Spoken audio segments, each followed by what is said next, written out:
in collaboration with the Cyprus Mail. This is the Cyprus News Digest with Rosie Charalambous on mycyradio.eu.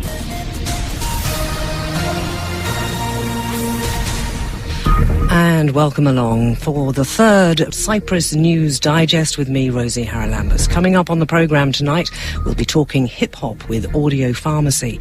We'll hear from Canadian veterans back to mark a 50th anniversary of CanCon. And much more. Stay tuned.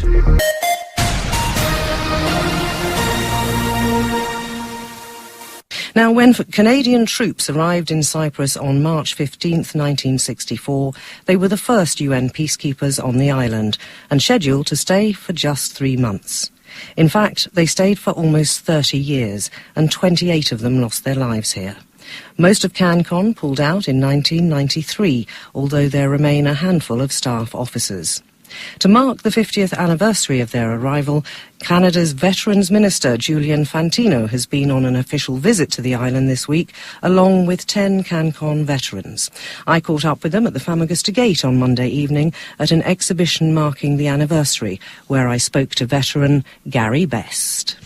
I served here in winter of 1972-73. And what are your memories of your time serving with the United Nations in Cyprus? I remember when we came here, I was just 22 years old, and as a young man, we really didn't know what was going on here till we got here. And the first thing I noticed was how friendly the people were. And this island is a beautiful place. It's very clean. There's no garbage around, and the people are very proud people.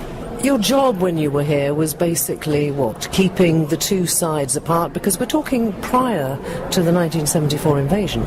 I drove the operations officer, and I watched his back, and that meant that when someone on an OP had a problem, that's an observation post, they would call into headquarters and we would come out, and the officer would investigate and decide what action should be taken. And while you were here, obviously, there were good times and bad times, but you're back here for a very poignant thing, I think, because there has been a significant, shall we say, loss of Canadian life in Cyprus, serving with the UN, and you have a very special memento in your pocket that you're going to be doing something with, I think, while you're here. In 1967, March 10th, 1967, there was a Newfoundlander, and that's where I'm from in Canada. He was killed here, and he was buried in Tequila. And in around 2005, I received a parcel in the mail, and it was from a Turkish Cypriot who had come onto the scene where this man was killed. His name was Otto Redman. And he came on the scene after the investigation, and he found a blue beret that was blood-soaked with a hat badge on it and a UN flag, once again, that was blood-soaked. And he didn't want to turn it in case that they would implicate him in what had happened. So he thought it was important to keep, so he kept it. And sometime after that, he immigrated to Canada. And he seen me on the news one night, and he sent me this parcel with the hat badge and the flag. We unveiled a peacekeeping memorial in 2006, and that flag was the very first flag that flew, because that flag was a blood flag. And it flew until it was wore out, and then, like all military flags that we use, it was burned. That's a respectful way to end its life. And the hat badge I have in my pocket, and I'm going to reunite him with that. We're going to Tequila, and I've made arrangements, and we're going to dig a small hole about a foot deep, and we're going to put the hat badge in, because as far as we know, he was buried without a hat or hat badge. And as a military person, that's very important to you, isn't it, that the right observances are made when the final sacrifice is made? As a matter of respect, okay, the least we could have done is buried him in a complete uniform. So this is the right thing to do. We thought that the right place for this hat badge would be at the cemetery. And there we are. That was Gary Best, one of the CanCon veterans who's been in Cyprus this week, marking for them a very special and poignant anniversary. This is the Cyprus News Digest on MyCY Radio.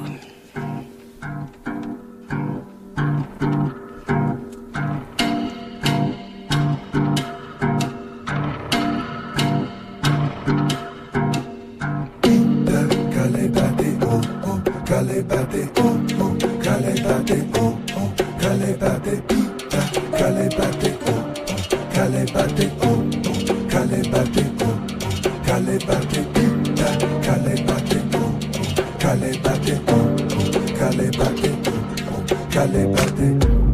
hurry, your heart can't worry as I rise up early just to greet that sun again.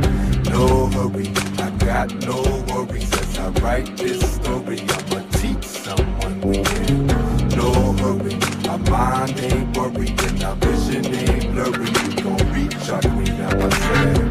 No hurry, no stress, no worry till we gone and buried what the world got for me. Stress is never my dress. Less stress and I'm blessed. Blessed and I'm best. When left, blessed in that west. Deep sleep is my breath. Protect your neck and that chest. Text reminds me of sex. Best left for when next. Clap your hands if you love mama.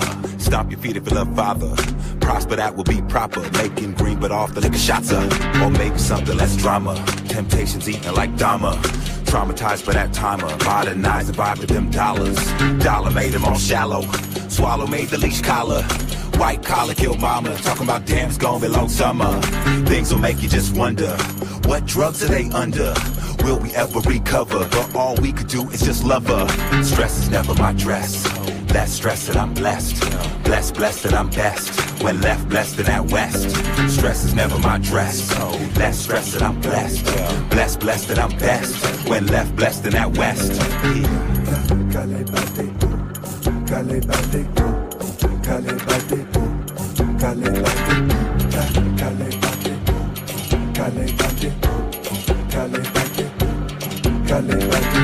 No hurry, your heart can't worry as I rise up early just to greet that sun again. No hurry, I got no worries as I write this story. I'ma teach someone we can. No hurry, our mind ain't worried and our vision ain't blurry. We gon' reach our queen, I'ma say. No hurry, no stress, no worry till we gone and buried what the world got for me.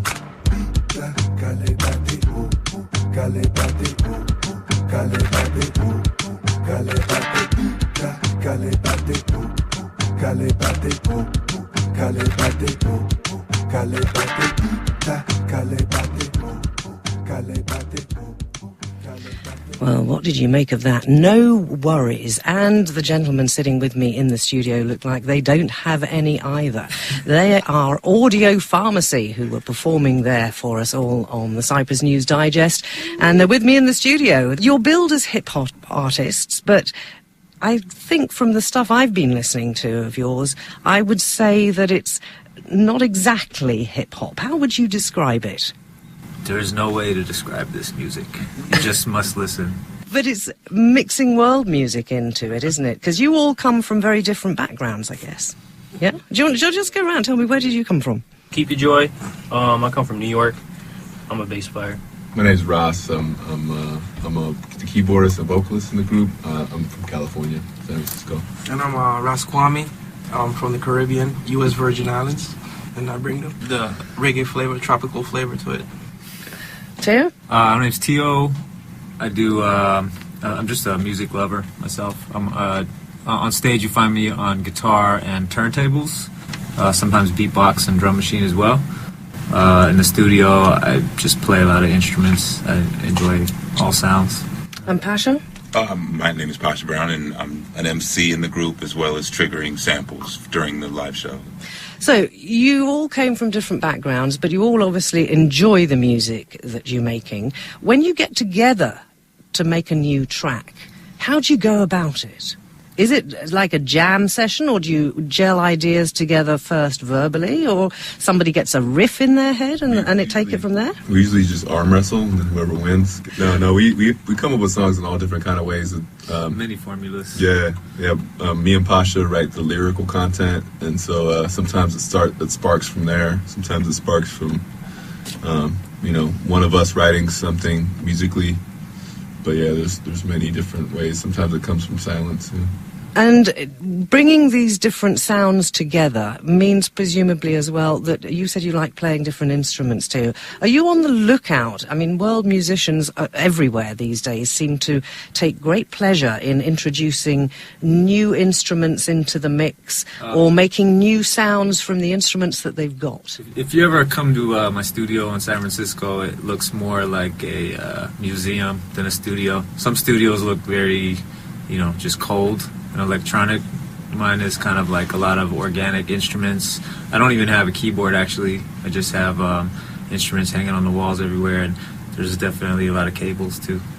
Well, let's have a quick listen to the Solomon chant. Now, tell me about this. This was recorded, I think, at a live performance. Yeah, we do all of our live shows. I'm Pomo, California native, and I'm half African as well. I'm Afro Pomo, and I start off the shows with traditional music from my people, traditional songs. So this is one of the traditional songs.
Got a lot of sort of soul in it, hasn't it?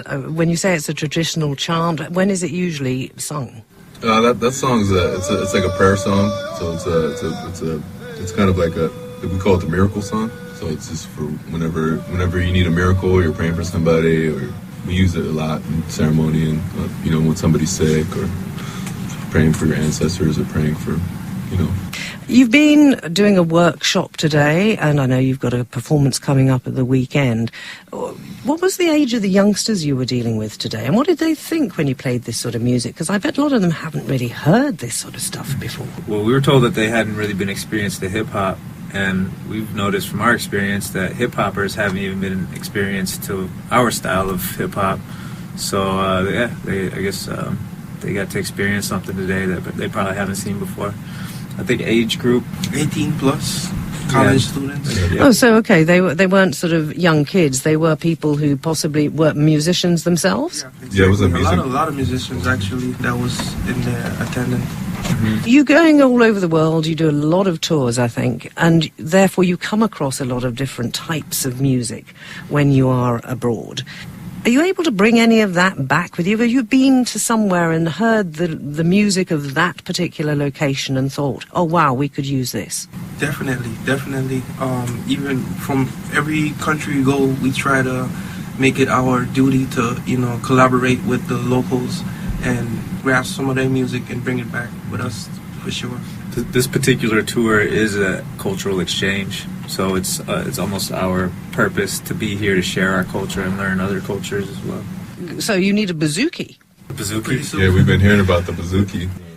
We're yet to hear it live, but I heard there's a band playing tonight live. So you might go and find out a little bit about the music from this part of the world. Yeah. We're going to wrap up with They Will Know. So a little bit then about this particular song. Where did that come from? It's kind of like a Bhangra song, like Indian traditional, or like it's like an Indian dance music. Bhangra, it's a style of music mixed with our style, kind of dance hall, and just The cool thing about this one too is Ross Kwame here. He's our drummer, and a lot of people don't know it, but he's got an amazing voice as well. And he's actually working on a reggae album where he's doing the vocals. So for this song, he gets to take a break from the kit and hop out on the front of the stage and get the party wild. So you're on the vocals then, we're going to hear you, and when you're singing a song as opposed to drumming it, you must have that rhythm in you though, mustn't you? Definitely. It gives me a chance to get up off the drums and, interact with the crowd and shake my tail feather and so forth, Yeah. Well, let's hear it then, guys. Enjoy the rest of your stay in Cyprus. Many thanks for joining us on the programme. And this is Audiopharmacy, and They Will Know.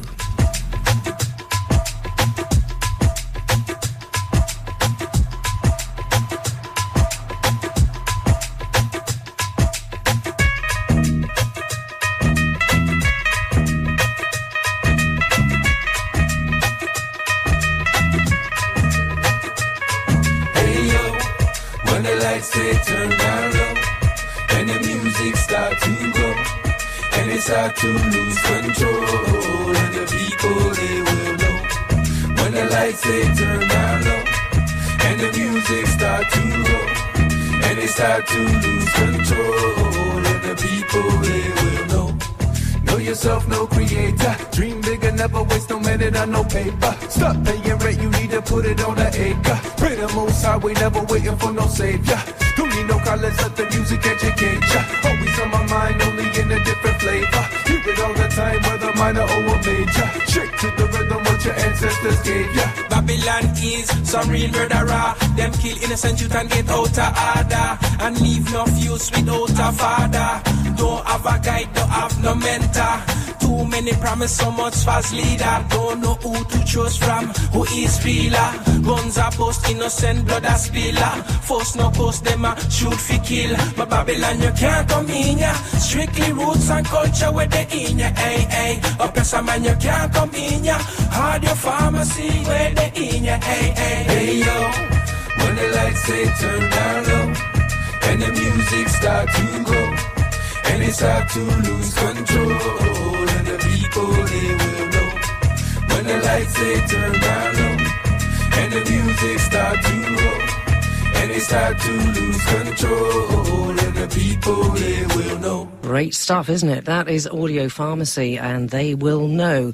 And let's remind you that you can hear the band a couple of times this weekend here in Nicosia. They'll be at the University of Cyprus on Saturday at 6 p.m. and again at 7. Fana Roumeni Square down in Old Nicosia on Sunday, doing a set at 2:30 and another at 3:30.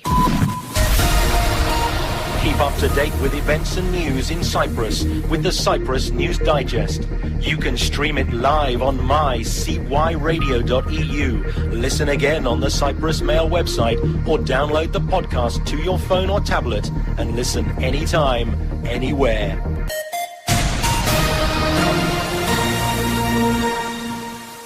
Now, the British High Commission has announced changes to the way you can get a visa to visit the UK. And with me on the programme this evening is Mike Howes. He's spokesman for the British High Commission in Cyprus, to tell us exactly what those changes entail. Mike, why, first of all, has this change been implemented? This is a change that's come about because our existing commercial partners contract has finished, and worldwide, around the globe, we have moved to one provider who will help assist in the application process in our posts overseas, but the decisions will still be made back in London, and this is just a part of that global process of retrenching back to the UK as technology allows. Does this mean that, in fact, in Cyprus, for example, where, as we're an EU member, I suppose there weren't that many visa applications, but does it mean that you're able to wind something else down here? I think what it means is that we have to look at the UK visa operation across the world in a global manner. Cyprus, along with many other countries, as you say, is a low-volume visa location, unlike other areas around the world. So what this still allows, what we're still able to do, is offer a service here, albeit on a slightly diminished level. But it allows people wishing to obtain visas to go to the UK to process their applications in the centre, in Nicosia, and have those applications sent back to the UK for a decision. Does this mean that it takes longer to actually complete? No, it shouldn't. The customer should see no change in the overall process. The only changes are the hours of operation and the location. The opening hours will now be Monday to Tuesday in the south, from 0900 to 1300, and the application centre will be at the Regis Nicosia Iacovides Tower in Nicosia. But as I said before, the process itself should take no longer. And what about the cost? The cost, there will be an additional charge of £59 payable in local currency when applying. That is to cover the cost of maintaining the service in Cyprus. As I mentioned previously, Cyprus is a low-level location as opposed to other places in the world. So to keep the possibility that people can apply in country, there has to be an additional cost. And I presume you mentioned technology right at the beginning, that this is all available online, so people can actually see where they need to go and what these changes are if they haven't caught anything that we've just said. That's absolutely correct. All the information is on the website at www.gov.uk/UK visa. There you'll be able to book your appointment for your application in Nicosia. But what I should stress at this time also is that the British High Commission is no longer operating any sort of service out of its premises. So all applications will be going through Teleperformance, the new contractor facilitating the visa applications. And you did say you have to book an appointment, so they do need to, what, can you give out a phone number, or do they get that online? It's all done online. As I say, if you go to www.gov.uk/UK-visa, there will be an appointments procedure there. Just follow the instructions. It's very, very simple, but you do have to make an appointment to put forward your application and pay the necessary fees. In collaboration with the Cyprus Mail, this is the Cyprus News Digest with Rosie Charalambous on mycyradio.eu.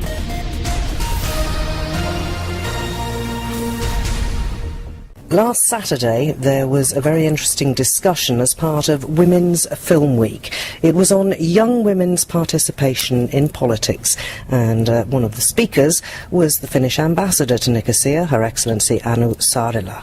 She's with me now to tell us exactly what transpired. I bet it was, Anu, a very interesting discussion. Yes, it was indeed. Actually, my role was to introduce the Finnish film, a documentary that we showed, A Vote for Women, and it was telling about the election campaign for the previous parliamentary election, and there were young Finnish candidates, all kinds of female candidates, who told about their motivation to do politics, and it inspired a good discussion afterwards.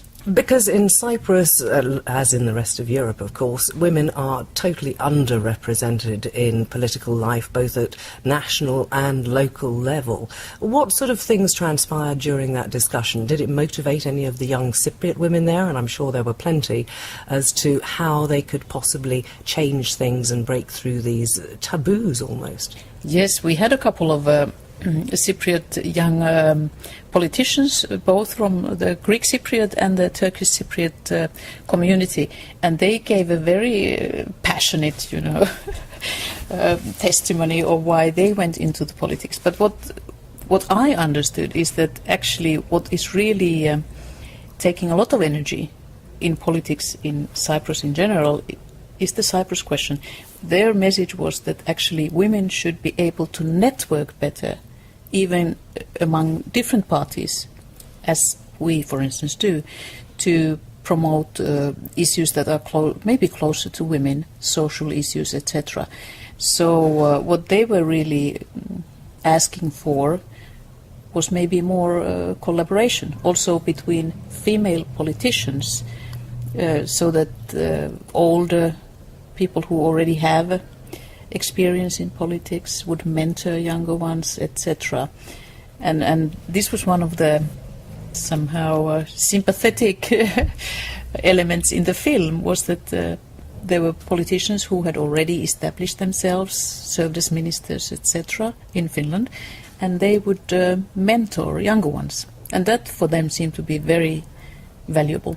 Interesting that you were talking about women collaborating across party lines, because here in Cyprus the political scene is very much divided along party lines, and there doesn't seem to be too much collaboration, as you say, on issues that women are particularly sensitive to. Do you see that that's one area where maybe women could increase their participation if they can just break out of those narrow confines of party politics? Well, I think that would apply to any country. There are issues when, if women would join and bring a very powerful voice together over party lines, it would help, and that it has happened in our country. I'm sure we wouldn't have a maternity leave of many, many months, or very good rights for women, or both parents actually, if we hadn't collaborated.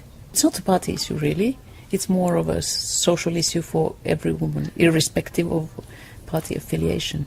Did you come away from the meeting last weekend with a message, as it were? At least I came out inspired. I did get the feeling that women in this country are powerful and smart and well educated and interested in politics. So it may be that there will be a new kind of participation. But I guess we all hope that the Cyprus issue could be solved, and that would release so much energy on other issues. Well, that was the Finnish ambassador to Nicosia, Her Excellency Anu Saarela. And we move on now, because tomorrow it's World Down Syndrome Day, March the 21st. With me in the studio is Christiana Christodoulou, who's a postdoctoral research associate at the Department of English Studies at the University of Cyprus. She's also a research affiliate in the Department of Brain and Cognitive Sciences at the Massachusetts Institute of Technology. And she's joining me to talk about some research that she's doing into speech in Down syndrome young people. And Christiana, thank you very much indeed for joining me. First, before we get on to the research and what you're doing and what you found, can we just, since it is World Down Syndrome Day tomorrow, talk about the misconceptions a lot of people have, I think, about Down's children? Certainly. So one of the reasons that these misconceptions exist is that a lot of the children have a different physiology than typically developing children. So they end up either producing certain sounds in a different way or omitting certain sounds. So a lot of the people that hear these have the misconception that their speech is actually impaired in a sense where it's not grammatical. So one of the reasons is that. The other reason is because a lot of people know that Down syndrome have either mild to moderate to severe mental disability, so they perceive that the two of them go hand in hand. So cognition and language go hand in hand. And we have, through many studies, as well as my research, shown that this is actually not true. So language can develop to a very high standard, have full acquisition parallel to typical developing individuals in Down syndrome as well. So you're saying basically that regardless of the extent of the cognition impairment, you can teach language? You can certainly teach language. Some of the times it develops to a full level as a typically developing adult, and I have cases like that. And other times, unfortunately, certain other limitations that have to do with either cognitive development or certain restrictions with linguistic development would restrict the child in reaching the full acquisition. I'm thinking immediately now of, for example, sign language as a separate means in certain circumstances. Are there any strategies like that that can be used with Down's children to, if you like, facilitate the language and the communication in general? Well, they found different ways in assisting with certain things. For example, dealing with the phonetic issues, they facilitate some sort of a treatment through ultrasound equipment to treat some of the sounds.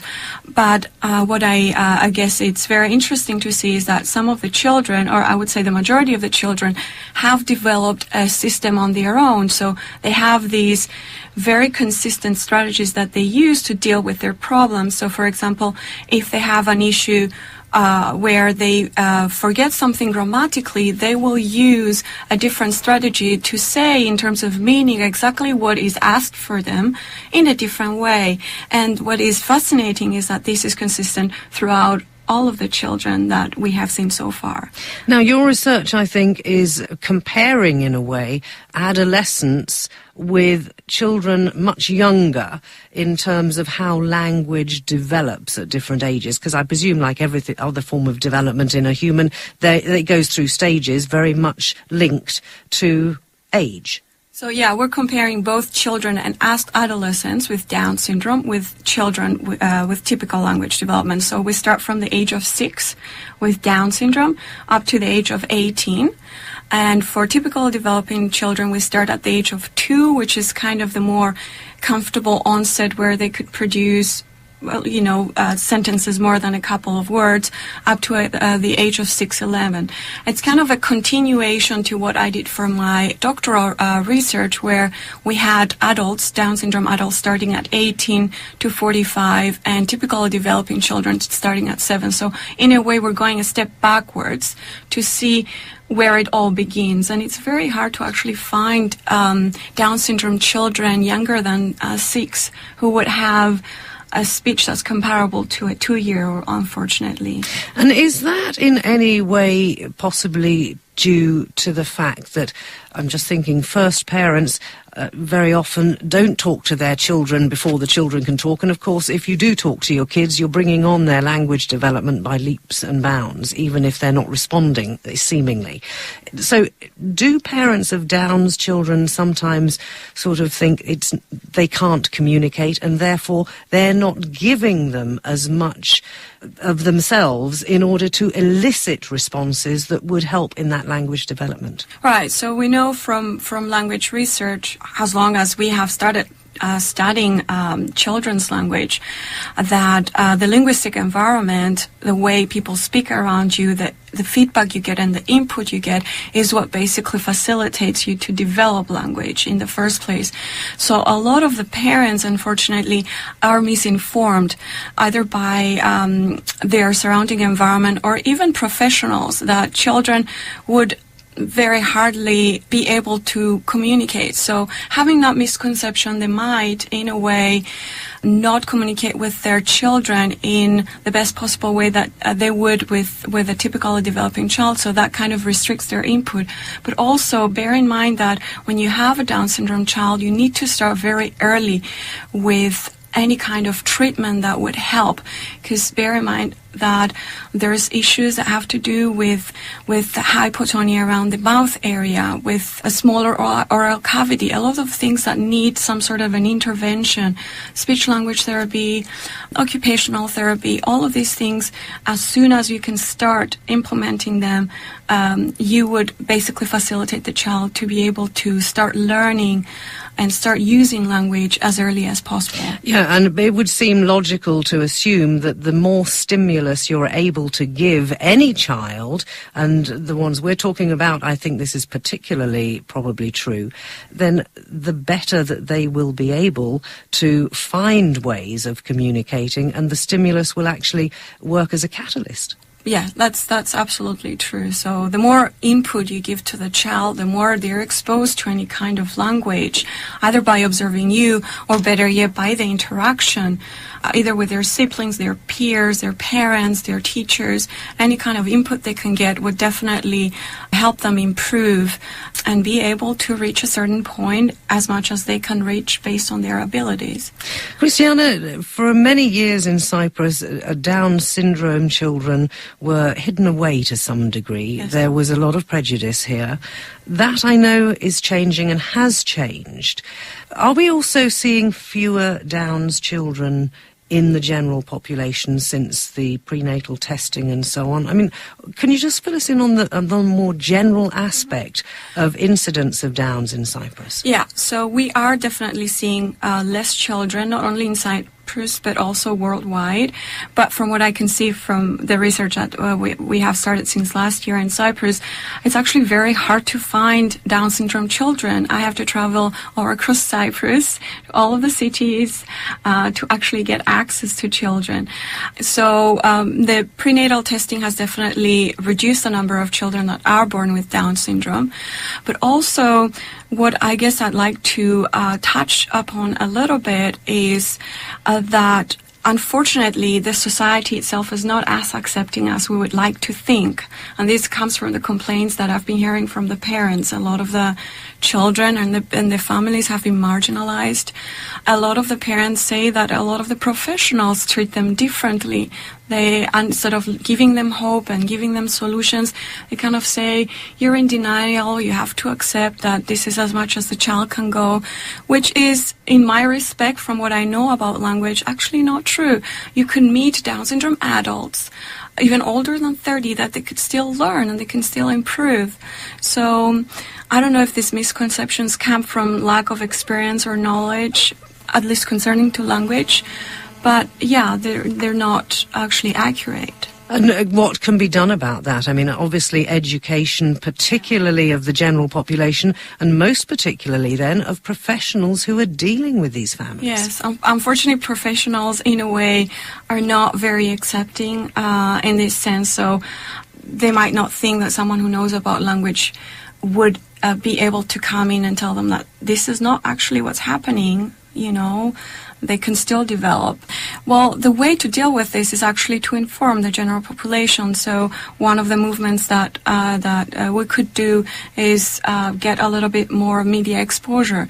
Down syndrome is a population in Cyprus. There's quite a few children and their families are actually struggling in many ways. So to actually publicize more about this, to inform the public, we would have a lecture coming up on the 9th of April where the first session would be open to the public, and the second session would be more on a professional level, more of a scientific level, where people can actually learn a little bit more, and it might help the professionals a little bit to learn a little bit more about how language works and how it's possible to actually improve even after reaching the critical period, which starts around the age of 12, with the onset of the puberty. Are we doing anything to mark World Down Syndrome Day tomorrow in Cyprus? So as far as I know, none of the organizations are doing anything. So my contribution, quote unquote, is I guess this very nice invitation, and thank you for the show. So you're basically trying to get the message out there that we need to change our attitudes. We need to open our eyes, actually. Downs kids are absolutely wonderful. They are. They're very loving. They're some of the most loving people I've ever met. And it's time to kind of remove the blindfold and pay attention. You know, you listen to a child, don't just judge the child because they have a problem of pronouncing words, or they're pronouncing them different, you know. Pay attention.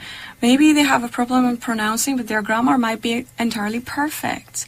That doesn't take away from the fact that they have a fully developed linguistic system, and their physiology is the one that kind of gets in the way. So I think all of these prejudices that we have and the misconceptions just doesn't really help in seeing things more clearly. Well, hopefully this has gone a little way towards helping people to do that. Christiana Christodoulou, thanks very much for joining me. Thank you for having me.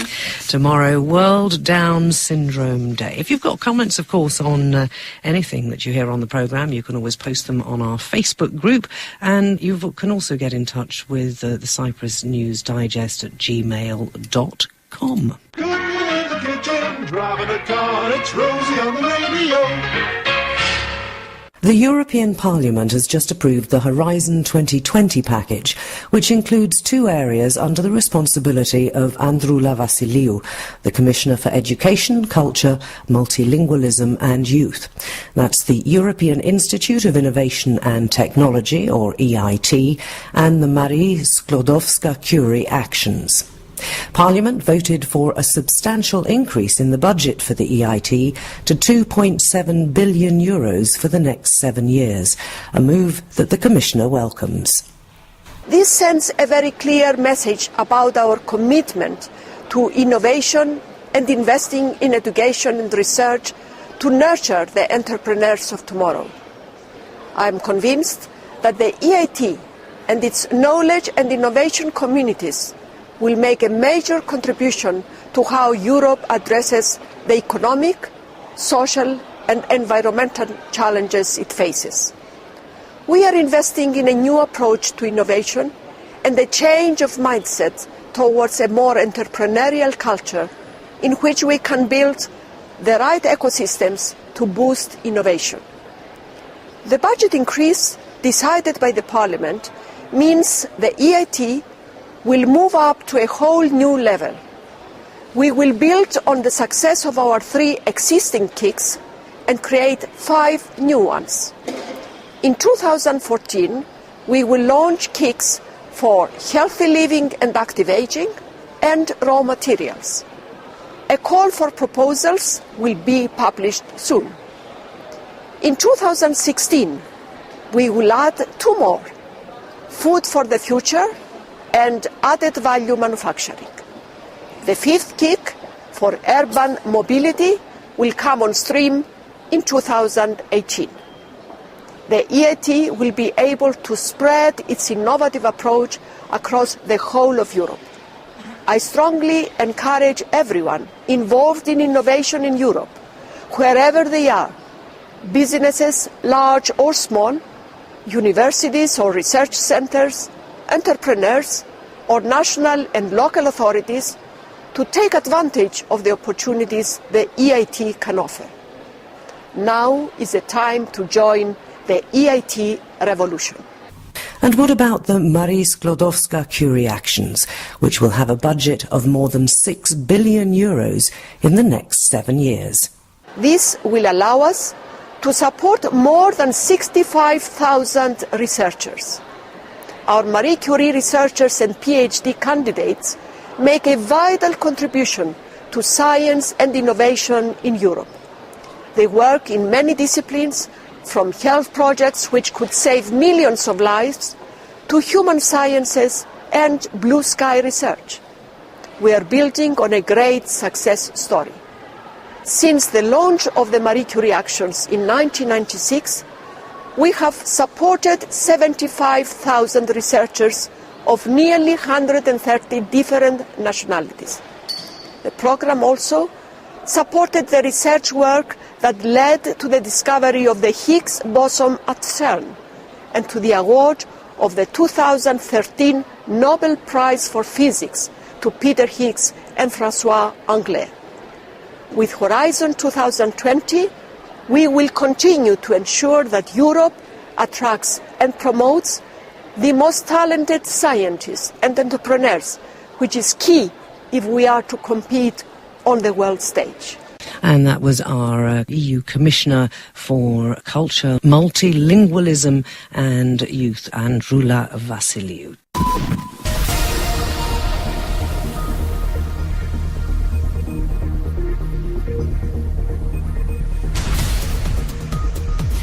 Well, that about wraps up this edition of the Cyprus News Digest. Many thanks for your company.